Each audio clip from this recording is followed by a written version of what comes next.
Summertime in Jersey is literally all about grabbing Jersey Mike's and heading to the beach. If you know, you know. My favorite is the rosemary parmesan bread. So I'm gonna try to duplicate that with my sourdough because I'm heading to the beach so often. You know, buying sandwich all the time is a little expensive. So if I could do it myself, that'd be great. I actually usually only get a sub in a tub because I'm always trying to watch my carbs.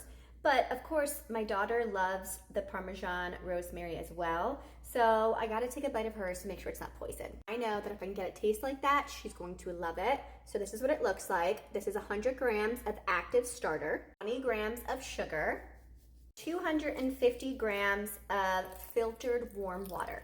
Mix it up. And 30 grams of good olive oil. I only use the best from Crete. And 500 grams of unbleached bread flour. Mix it up with your hands until you have a shaggy dough. Here is what it should look like after you get a shaggy dough. So then I'm just gonna cover it up with a damp dish towel, and then I will be back in an hour to add our salt and do our first set of stretch and folds. Okay, so it's been about an hour. Here's what it looks like. We're gonna add 10 grams of salt. Then we're just going to do our stretch and folds.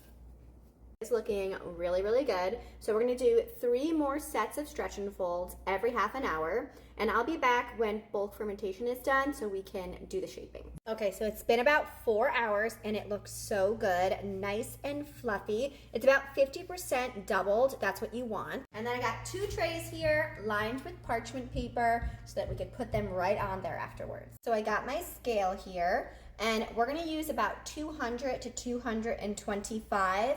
It should make about 4 of these hoagie rolls. Should be around this size. Okay, so they were about 216 each. Okay, so I just formed one of those balls into like a rough rectangle, and we're just going to fold it over because we're almost making it like a baguette style, if you ever made like a baguette.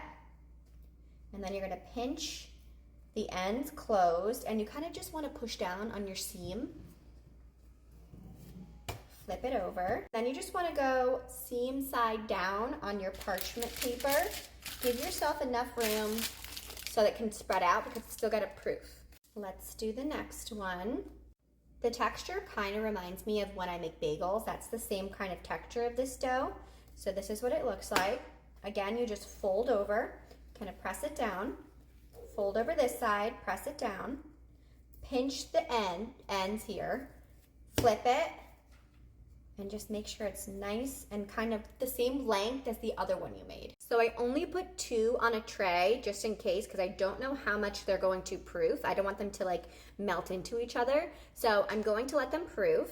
And they should be really nice and airy, it says, before you bake them. So go to part 2 and I'll show you how I bake them and the toppings that go on it, because that's the most important part for Jersey Mike's sub, right? The Parmesan rosemary. So we're gonna do that in part 2, so stay tuned.